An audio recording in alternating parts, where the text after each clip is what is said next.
ሰላም አብርሕቁን ቀረባን ኮይንኩም ተከታተሉና ዘለኹም ክብራት ቤተሰብ ግዕዝ ቲቪ ንዝተፈላለዩ ፍልፍላት ጠቂስና ዘዳሉ ናይ መደብ ዜና ሕዚ ጅምር።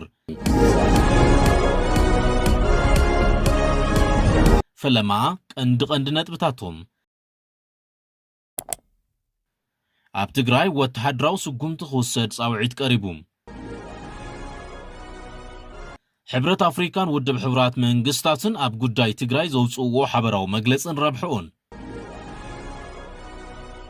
ምጥያሽ ሓድሽ ቤት ምኽሪ ትግራይን ሓድሽ ሕጊ ሲቪል ሰርቪስን ንመን ይጠቅም ዝብሉን ካልኦትን እዮም። ምሳና ጸኒሕኩም ዝርዝሮም ክትከታተሉ ብኽብሪ ንዕድም።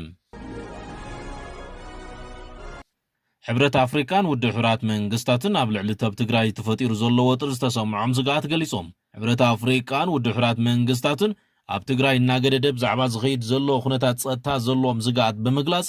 እቲ ናይ ፕሪቶሪያ ስምምዕ ሰላም ሙሉእ ብሙሉእ ክትግበር ጻውዒት ኣቕሪቦም ኣለዉ። ኣብ አዲስ አበባ ዝርከብ ዋና ቤት ጽሕፈት ሕብረት አፍሪካ ዝተኻየደ መበል 10 ዓመታዊ ዋዕላ አፍሪካ ሕብረትን ሕብራት መንግስታትን ዝመርሑ ኣቦ ወንበር ኮሚሽን ሕብረት አፍሪካ መሐመድ ዓሊ ዩሱፍን ዋና ጸሓፊ ውድብ ሕብራት መንግስታት አንቶኒዮ ጉተሬዝን እዮም። ድሕሪ እቲ ኣኼባ ኣብ ዝወፅእ ሓበራዊ መግለጺ ኣብ ትግራይ እናገደደ ብዛዕባ ዝኸይድ ዘሎ ወጥሪ ከቢድ ስጋኣት ከም ዘሎ ተገሊጹ እዩ። እቶም ክልተ መራሕቲ ኣብቲ ዞባ ዝረአ ዘሎ ናይ ጸጥታ ጸገምን ምስፍሕፋሕ ውሽጣዊ ግጭትን እቲ ኣብ ቀርና አፍሪካ ዘሎ ኩነታት ሓደገኛ ይገብሮ ከም ዘሎ ብምእማት ውዕሊ ፕሪቶሪያ ሙሉእ ብሙሉእ ክፍጸም ኣተሓሳሲቦም። ብተወሳኺ ኣብ መንጎ ፌደራላዊ መንግስትን ፖለቲካዊ መራሕቲ ትግራይን ዘለዎ ፍልልያት ብዝተጣየሹ ናይ ሰላም ኣሰራርሓታትን መስርሕን መድረኻት ዘተን ክፈትሑ ጻውዒት ኣቕሪቦም ኣሎም። እዚ መግለጽ እዚ እቲ ኣብ ትግራይ ዘሎ ወጥሪ እንደገና ናብ ግጭት ከይምለስ ማሕበረሰብ ዓለም ልዑል ቆላሕታ ይህቦ ከም ዘሎ ምልክት እዩ ተባሂሉ። እዚ ከምዚ ኢሉ እንከሎ ኣብ ትግራይ ሓድሽ ሓይሊ ስልጣን ክርከብ ፌደራል መንግስቲ ሓገዝ ይግበር ክብል ጀነራል ሳሞራ ዮኑስ ጸዊዑ። ኣብ ትግራይ ስልጣን ዝርከብ ሓድሽ ሓይሊ ንኽመጽእ ፌደራል መንግስቲ ሓላፍነት ወሲዱ ጸቕጢ ክገብር ከም ዘሎ ጀነራል ሳሞራ ዮኑስ ጸዊዑ ኣሎም። እቲ ኣብ ዝሓለፈ ሰሙን ዝተገብረ ፈሪሱ ዝነበረ ባይቶ ተጠቒምካ ውዙፍ ኣመራርሓ ናብ ስልጣን ናይ ምምላስ ተግባር ንህዝቢ ንኸቢድ ስጋኣትን ጭንቀትን ዝፈጠረ ፍጻመ ኢሉ ጸዊዑ ኣሎም። ነበር ኢታማጆር ሹም ኢትዮጵያ ጀነራል ሳሞራ ዮኑስ ብዛዕባ እዋናዊ ኩነታት ትግራይ ኣመልኪቱ ምስ ጋዜጣ ወጋሕታ ብቋንቋ ትግርኛ ብዘካየደ ቃለ ምሕተት ከም ዝገለጾ ኣመራርሓ ህወሓት ዘሕለፎ ዘይሕጋዊ ውሳነ ህዝባዊ ደገፍ ዘለዎ ንኽመስል ብዙሕ ናይ ፕሮፓጋንዳ ስራሕ እኳ እንተተገብረ እቲ ሓቂ ግን ካብ 100 ብዘይበልጹ ሰባት ምኽክር ጥራይ ውሽጢ ንውሽጢ ተወሲኑ ዝተኻየደ ናይ ውሕዳት ድሌት ምዃኑ ገሊጹ። ነቲ ተግባር ብጣዕሚ ሕማቕ ክብል ዝገለጾ ጀነራል ሳሞራ ኣብ ውሽጢ ዓድን ወፃእን ዝርከብ ተወላዲ ትግራይ በዚ ተግባር እዚ ብጣዕሚ ከም ዝተቆጥዐ ገሊጹ። ናይዚ ዋና ዕላማ ድማ ስልጣን ንምቕጻልን ካብ ተሓታትነት ንምምላጥን ዕላማ ዝገበረ ተግባር እዩ ክብል ገሊጽዎም። ጀነራል ሳሞራ እዚ ናይ ክንሕተት ኢና ዝብል ስጋኣት ናይቶም ፖለቲከኛታት ጥራይ ዘይኮነስ ናይቲ ክልል ወተሃደራዊ ኣዘዝቲ ስጋኣት እውን ምዃኑ ብምብራህ ክልቲኦም ተዋሂዶም እዚ ዘፈጽምሉ ምኽንያት ተሓተቲ ክንከውን ኢና ካብ ዝብል ስጋኣት ዝመንጮ ምዃኑ ይገልጽ።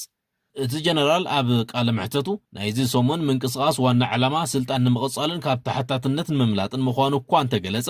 እንደገና ተመሊሶም ድማ ናይዚ ምንቅስቓስ ዋና ዕላማት ፌደራል መንግስቲ ዘካየዱ ሃገራዊ መረፃ ንምዕንቃፍ ዝዓለመ ክኸውን ከም ዝኽእል ግምቱ ኣቐሚጡ እዩ።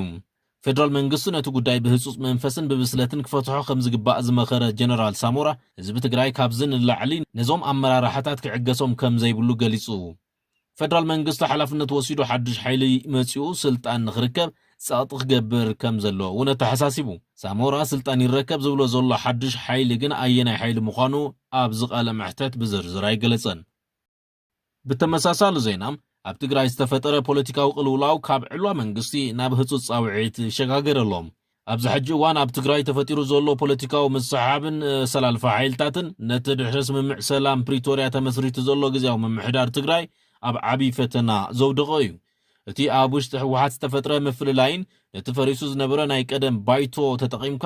ናይ ቀደም ኣመራርሓታት ናብ ስልጣን ናይ ምምላስ ተግባር ብብዙሓት ወገናት ከም ሕገወጥን ንዲሞክራሲያዊ መስርሕ ዝግህስ ዕልዋ መንግስትን ተገይሩ ይውሰደሎም። እዚ ኩነታት እዚ ንህዝቢ ትግራይ ናብ ዝኸፍአ ሻቕሎትን ስጋኣትን ኣእትይዎ ይርከብ። በዚ ምስሓብ እዚ ምኽንያት ኣብ ትግራይ ንነዊሕ እዋን ዝጸንሐ ናይ ስልጣን ምብሓትን ተሓታትነት ዘይምንባርን ሰፋሕቲ ምንቅስቓሳት ይፍጠሩ ኣለዉ። ነበር ኢታማጆር ሹም ኢትዮጵያ ጀነራል ሳሞራ ዮኑስ ምስ ጋዜጣ ወጋሕታ ኣብ ዘካየዱ ቃለ ምሕተት ነቲ ኣብ ሰሙን ዝተረኣየ ናይ ስልጣን ንምጭባጥ ዝግበር ዘሎ ምንቅስቓስ ሕማቕን ሕገወጥን ክብል ኮኒንዎ እዩ። كم تعزبت جنرال سامورا تي بوليتيكينياتاتن وتهدرو عززتن تواعيدهم زقبرو ناي سلطان مملاس من قصقاس كاب هزباو ربحة تبقيسو زي كونس نسلطانهم نمغصالن ين حتاتينا كاب زبل فرح التحتاتنتن مملاتن استقبره وديتيو خبل قليسوهم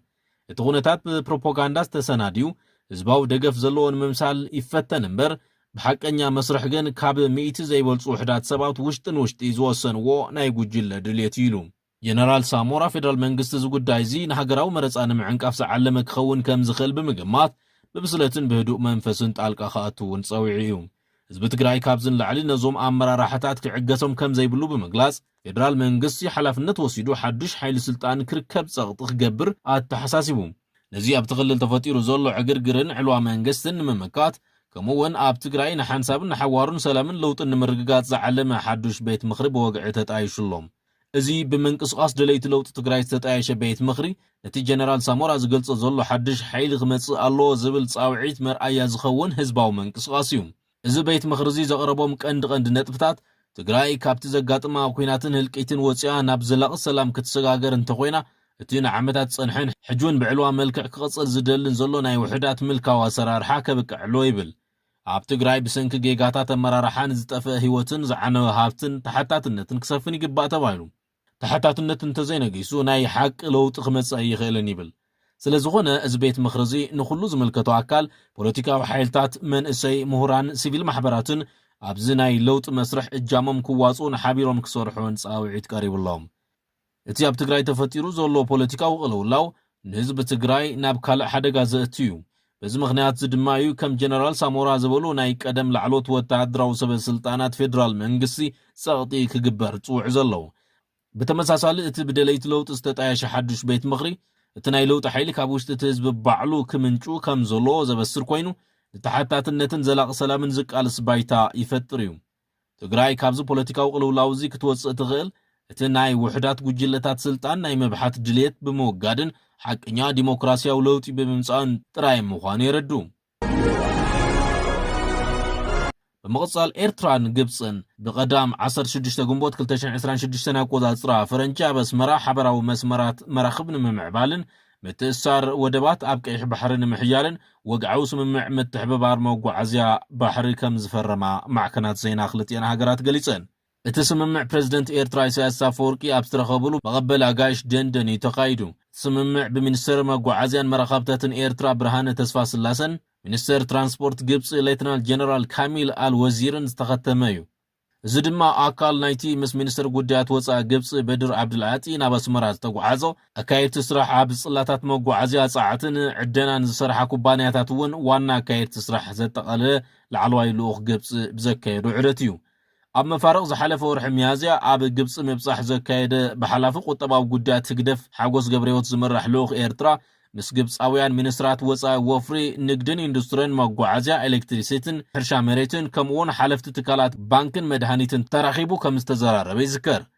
منستر عبد العاطي أبتي مس بريزيدنت إساياس أفوركي أبزقبرو زررب كايرو نلو علاونتن قزاعتاو قنعنان إيرترا زلوا دقف دقيمو الرقاقيسيو بريزيدنت إساياس بوغانو إيرترا مس كوبانياتات جبسي أبس اللاتات ساعت موقعازيان عدنان حبراو لمعتاو بروجكتات كتسرح دلوت مخوانا قليسو كلتيوم منسترات قدات وصاون ببينهم زررب كم زكايدو استرخب حبريتا ملكت منستر قدات وصا إيرترا عثمان صالح أبقرنا أفريكا تواساي زوباو معبالتات زبلو أب قمت بمتاو اتعودت ترقم زلو ومخوانو أنسيرو بسنكو خوينات إيران أب وشمت فارس تفتر كونتات أب كبابي وشمت عدن كيح بحري متصابو باب إيل مندبن كيد قمز سقت أمريكا نتمس إيرترا وطينات وصنحت من محاش تمدنا أب تنكسا أصول زلا أوان جبسي وصاني ناي منغونيان نتراحيزات واسع كمزلا كنقرص أنيحيوم دكتور بادر نتي أقاتامي نايتم على عدد تقيمو دحننتن محدران كيح بحري نايتن أب قماقم بحر زركبا قزاعتات راي مخانو بمقلاز أبتو زوبا نسأتتا بحر بزبل زخوانا يخون ترا ناي دق حيلتات نسيقو كبل مع كان زينا جبسي قليسيوم